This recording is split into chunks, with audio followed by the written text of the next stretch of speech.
Oi gente, eu sou a Brenda, educadora de literatura, e na aula de hoje nós vamos abordar o parnasianismo. Então, começando ali logo pelo primeiro slide, eu coloquei para vocês uma frase que eu acredito que seja uma boa reflexão para nós iniciarmos o nosso pensamento sobre o que é o parnasianismo e o que esse movimento afetou socialmente. Vou ler a frase junto com vocês. O parnasianismo foi outra vítima da inteligência que construiu a prisão onde quis encarcerar o poeta. Foi na prisão sem ar que morreu o parnasianismo. Não há prisioneiro, encarcerado, convicto, arrastando correntes, que não queira romper as cadeias, fugir, bradando um grito de liberdade. Esse grito foi o verso livre. Essa frase é do Rubens Barbosa Moraes e eu escolhi ela pra gente começar a nossa reflexão e partir então logo para o próximo slide, que é justamente o Monte Parzano, que foi o que deu origem ao nome do movimento parnasianismo. Nessa obra de arte nós temos Apolo e as Musas no Monte Parzano, que era o nome de um monte da Grécia Antiga, onde, segundo a mitologia, os poetas se isolavam do mundo para maior integração com os deuses por meio de sua poesia. Eu acredito que essa metáfora utilizada do Monte Parzano para simbolizar o parnasianismo funciona muito a partir do momento que a gente pensa que é um movimento onde eles estavam isolados de alguma forma da sociedade, produzindo poesia, e além disso, essa apelação à cultura clássica e à mitologia grega que vai ser muito presente nas poesias parnasianas. Como introdução desse movimento, as primeiras coisas que eu coloquei para vocês compreenderem um pouco do que ela fala e sobre o que ela é, né? O parnasianismo é uma manifestação puramente poética, então só existirão poesias nesse período, que ocorre na mesma época do realismo no Brasil. Mas mesmo com isso, são dois movimentos que não têm nada em comum, de características, né? A primeira publicação no Brasil foi a obra Fanfarras, de Teófilo Dias, datada de 1882. Ali no slide nós temos a cara do Teófilo Dias. A poesia parnasiana buscava sentido para a existência humana através da perfeição estética, usando como artifício para isso a arte pela arte, né? O que isso quer dizer? Que era uma preocupação puramente estética. A gente pode pensar, por exemplo, no deus Apolo, né? Que apareceu antes ali, naquela obra de arte, que era o deus da perfeição, né? Da estética, da beleza.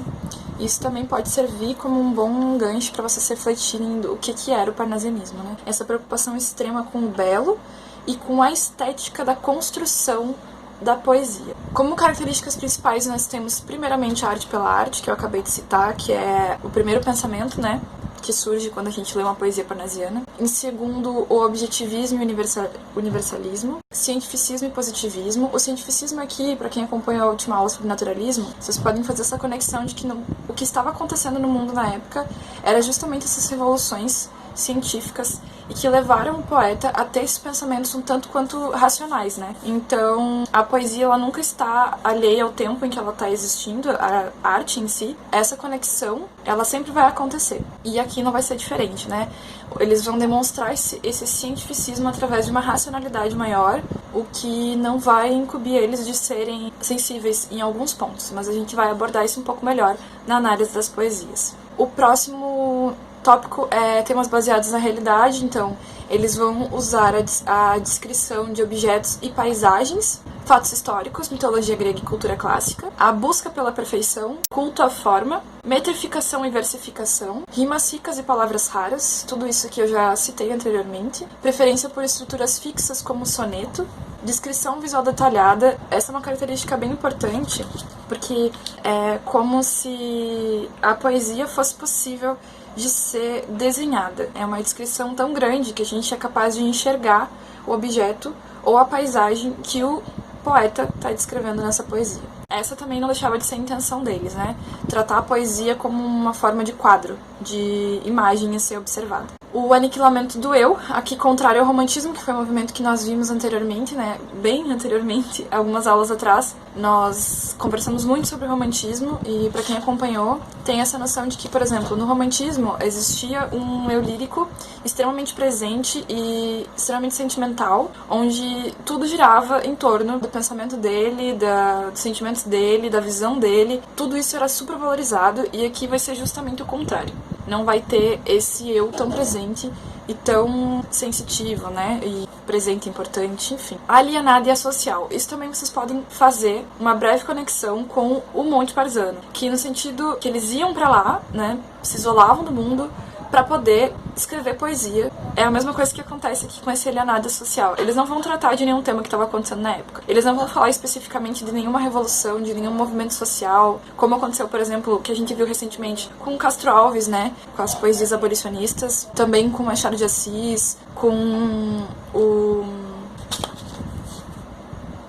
Esqueci o que eu ia falar, meu Deus. Qual era o nome do autor? Não lembro. Vários autores na época falavam muito sobre coisas que estavam acontecendo mesmo de uma forma velada, né? Tudo era envolto de uma certa crítica social ou uma tentativa de representar a sociedade da época e tal, toda essa coisa ali no realismo e naturalismo também. E aqui, nesse período, não vamos ter isso, ok? Então vai ser asocial, né? Fora da sociedade. E o fruto do racionalismo da época, que eu já comentei, em detrimento do cientificismo que estava em ascensão. Partimos para os autores principais, que são a Tríade Parnasiana. Claro que tinha os outros escritores na época, mas esses foram os três principais que mais produziram poesia e que ficaram mais conhecidos e que representavam o movimento de uma forma muito fidedigna. Então, são eles o Olavo Bilac, o Alberto de Oliveira e o Raimundo Corrêa. Começando pelo Alberto de Oliveira, porque ele é considerado o maior poeta parnasiano e a obra dele vai seguir os rígidos preceitos do movimento. Ali no slide tem mais algumas informações sobre ele, como o fato que ele nasceu no Rio de Janeiro, em Saquarema, no ano de 1857, faleceu em 1937 na cidade de Niterói. Foi um dos fundadores da Academia Brasileira de Letras e ele originalmente era farmacêutico e depois se dedicou puramente à poesia. Ele era mestre da estética, sua poesia gira em torno da natureza, descrição de objetos, sempre exaltando suas formas por meio de uma métrica rígida e de uma linguagem trabalhada e rebuscada. Então, no próximo slide nós vamos ter uma poesia dele, que é uma das mais famosas, e eu escolhi ela justamente por atender a todas essas características que eu citei dele agora. Então, vamos ler em conjunto essa poesia. Esta de áureos relevos, trabalhada de divas mãos, brilhante copa, um dia, já de aos deuses servir como cansada. Vinda do Olimpo, a um novo deus servia. Era o poeta de Teos que a suspendia, então, e ora repleta, ora esvazada, a taça amiga aos dedos seus tinia, toda de rochas pétalas colmada. Depois, mas o lavor da taça admira, toca, e do ouvido aproximando-a, as bordas finas hás de lhe ouvir. Canore doce, ignota a voz, qual se da antiga lira fosse a encantada música das cordas, qual se essa voz de Anacreonte fosse. Bom, a primeira impressão que a gente tem sobre esse poema, pelo menos eu tenho, é que é um poema muito difícil de ser lido, né? Ele tem uma linguagem muito rebuscada, rimas secas, palavras raras. Além disso, essa metrificação e versificação perfeita, vocês podem prestar atenção ali na rima, né? Trabalhada, cansada, dia, servia, suspendia, tinha, esvazada, colmada.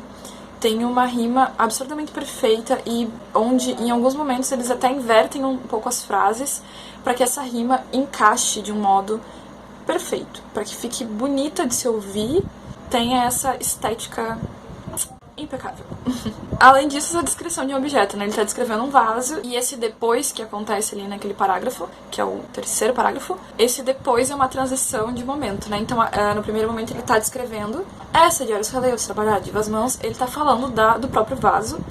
E no segundo momento ele tá falando sobre o Deus já uma outra figura segurando a taça e admirando ela, ouvindo barulho, blá blá blá. Várias menções à Grécia Antiga, à cultura clássica, como Antiga Líria, Anacreonte, deuses de Olimpo, poeta Teos. Tudo isso são menções bem claras à poesia clássica. Poesia não, cultura clássica. Partindo para o Raimundo Corrêa, vocês devem lembrar um pouco do nome dele, ele apareceu no Romantismo, primeiramente, e ele iniciou a sua vida parnasiana com a publicação da obra Sinfonias, que foi o primeiro livro dele, né, parnasiano, como eu já falei, que teve um prefácio escrito, inclusive, pelo Machado de Assis, que, não sei se todos vocês sabem, mas Machado de Assis flertou com o parnasianismo.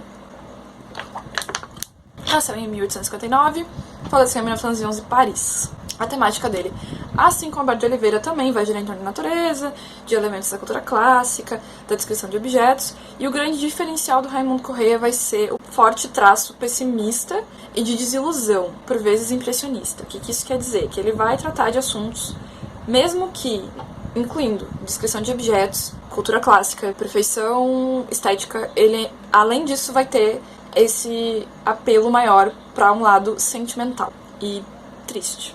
Partindo para o próximo slide, então, temos duas poesias dele. Eu escolhi as duas mais famosas dele para trazer aqui. A primeira é As Pombas, vou ler junto com vocês também. Vai ser a primeira pomba despertada, vai ser outra mais outra, enfim dezenas de pombas vão se despombais apenas. Raia sanguínea e fresca madrugada. E à tarde, quando a rígida nortada sopra, aos pombais de novo elas, serenas, ruflando as asas, sacudindo as penas, voltam todas em bando e em revoada. Também dos corações onde abotoam os sonhos, um por um, céleres voam como voam as pombas dos pombais. No azul da adolescência, as asas soltam, fogem, mas aos pombais, as pombas voltam, e eles aos corações não voltam mais. Então essa poesia também vai seguir os mesmos preceitos que eu falei anteriormente, né? Como uma perfeição formal, né? Uma perfeição estética, as rimas perfeitas. Essa não, pelo menos pra mim, não tem uma linguagem tão rebuscada. Ela não traz elementos de cultura clássica, mas ela é a descrição de uma paisagem. Além disso, tem esse traço específico do Raimundo Corrêa, que é uma poesia de meditação. Então, o que seria uma poesia de meditação, né? É uma poesia voltada para uma observação do mundo. Para quem já fez exercício de meditação, no caso para quem não fez, vou explicar. É assim, a gente fica em silêncio, observando puramente a nossa respiração e tenta se conectar com os sons que existem à volta, sem julgar esses sons, sem refletir sobre eles. E a poesia de meditação segue esse mesmo preceito, né? Ele tá puramente contemplando uma paisagem, pensando sobre ela e a partir disso trazendo uma metáfora de adolescência e a transição para a vida adulta, como muitos sonhos que a gente constrói na adolescência não seguem junto com a gente até outra fase da nossa vida, que é um traço bem característico do Raimundo Corrêa. O próximo poema também, Mal Secreto, vou ler junto com vocês. Se a cólera que espuma, a dor que mora na alma e destrói cada ilusão que nasce, tudo que punge, tudo que devora o coração, no rosto se estampasse. Se pudesse o espírito que chora ver através da máscara da face, quanta gente talvez que inveja agora nos causa, então piedade nos causasse. Quanta gente que ri, talvez consigo, guarda um atroz, recôndito inimigo, como invisível chaga cancerosa. Quanta gente que ri, talvez existe, cuja aventura única consiste em parecer aos outros venturosa. Então nessa, além de ter essa perfeição métrica e de rima, ela também traz uma reflexão sobre o sentido da existência humana, que foi uma das características que eu trouxe lá na introdução, né? Além disso, a gente também tem não tanto uma descrição de alguma coisa, mas uma descrição de um sentimento, né? Que é um sentimento recôndito, escondido dentro de si. Além disso, poderia pontuar essa metrificação e versificação, as rimas ricas e as palavras raras, né? Mas, na minha opinião, o Raimundo Corrêa, ele não vai ter um apelo tão forte para umas palavras mais difíceis de serem entendidas. Pensando que estamos aqui tratando do século XIX, já existia uma certa aproximação com uma linguagem um pouco mais coloquial, né? Mesmo que aqui ele seja uma poesia bem rebuscada, ela ainda assim tem uma linguagem um pouquinho mais acessível do que o Alberto de Oliveira, por exemplo, que a gente acabou de ver. Depois disso, nós seguimos para o Olavo Bilac, que é o principal poeta parnasiano, né, considerado príncipe parnasiano. O Olavo Bilac, ele teve a carreira dele inteira enquadrado no parnasianismo. Então, a partir de qualquer momento que vocês vejam alguma questão tratando sobre o Olavo Bilac, vocês podem ter certeza que é parnasianista. Assim como os outros, ele segue essa coisa da linguagem elaborada, inversões de estruturas gramaticais e busca pela perfeição métrica. As principais obras dele são Panóplias, Via Láctea, Sarças de Fogo, Alma Inquieta e As Viagens e Tarde. O poema específico que eu selecionei pra gente analisar dele é um poema do livro Via Láctea, que é o poema também considerado mais conhecido dele. Na real, esse é um fragmento, né, é uma sequência de poemas, e esse é o fragmento mais conhecido, se eu não me engano é o fragmento 4. Eu vou ler ele junto com vocês. Ora direis, ouvir estrelas, certo perdeste o senso. E eu vos direi, no entanto, que para ouvi-las, muita vez esperto, e abre janelas, pálido de espanto. E conversamos toda noite, enquanto a Via Láctea como um palho aberto cintila. E ao vir o sol, saudoso e em pranto, ainda as procuro pelo céu deserto.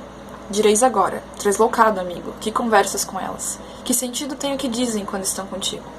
E eu vos direi, amai para entendê-las, pois só quem ama pode ter ouvido capaz de ouvir e de entender estrelas. Então, aqui a gente pode observar também essa descrição da paisagem, uma métrica perfeita, uma rima perfeita, e além disso, esse poema, se diferenciando dos outros parnasianos, ele traz uma reflexão um pouco mais sentimental. Ele fala sobre amor. Da minha perspectiva de análise, eu creio que essas estrelas podem servir como uma metáfora justamente para o sentimentalismo que ele não consegue alcançar. É como se ele sentisse isso, ele buscasse isso de alguma forma, até um pouco incessante, né? Ele fala que às vezes ele acorda, ele desperta e abre as janelas pálido de espanto para conversar com as estrelas, e a Via Láctea, ela se abre para ele, cintila, e mesmo quando vem o sol saudoso, né, saudosista, sentindo saudade das estrelas, em pranto, ele ainda procura elas pelo céu vazio. Existe um certo desespero por esse sentimento que não está presente na vida dele. Também eu acredito que tem uma questão da gente ter uma tendência a gostar muito mais das coisas à distância, né? Nós, enquanto seres humanos, estou dizendo. E quando a gente se aproxima das coisas, a gente vê as minúcias, a gente vê os defeitos, né? A gente tem essa tendência a amar muito mais algo que é intocável, é distante, como uma coisa platônica e idealizada. Sobre os poetas parnasianos, na época, um jornal fez uma publicação falando que eles eram impassíveis. Sobre isso, o Olavo Bilac fez essa declaração que eu coloquei aqui pra vocês, que eu vou ler. Aos chamados poetas parnasianos também se deu outro nome, impassíveis. Quem pode conceber um poeta que não seja suscetível de padecimento? Ninguém e nada é impassível. Nem sei se as pedras podem viver sem alma. Uma estátua, quando é verdadeiramente bela, tem sangue e nervos. Então, impassível, aqui pra quem não sabe, seria justamente uma pessoa que não denota nenhuma emoção, uma pessoa impenetrável. E o Olavo Bilac mostra que, basicamente, não é bem por aí, porque mesmo quando a gente tá dando toda a atenção do mundo pra algo como uma pedra, a gente não vai deixar de versar sentimento e história sobre ela, porque tudo que é tocado e existe no mundo pode carregar história em si e sentimento em si, né? Assim como uma estátua, né? Que quando ele fala ali, quando ela é verdadeiramente bela, ela tem sangue e nervos. Eu acho essa fala dele muito bonita e muito significativa para esse momento, né? Para os poetas parnasianos, que justamente eles não são pessoas impassíveis, mas eles buscam a perfeição estética, né?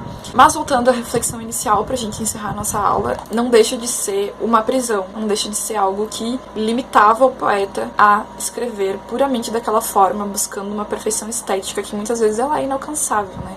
E mesmo a poesia, que é para ser uma expressão pessoal, uma expressão de sentimentos e tudo mais, ela não pode ser colocada numa caixa dessa forma. Tanto que ali na primeira frase inicial ele fala que o grito de liberdade seria o verso livre, que vai vir logo adiante, que nós começaremos a estudar. Vai surgir no modernismo, vai ser lindo. E é isso, gente. Em seguida a gente vai ter essa aula sobre simbolismo e exercícios. E espero que vocês tenham gostado dessa aula, que vocês tenham compreendido. Caso vocês fiquem com alguma dúvida, podem me procurar. E essa aula foi mais curtinha, porque o conteúdo é mais curtinho mesmo. E é isso. Bom estudo pra vocês e até o próximo conteúdo.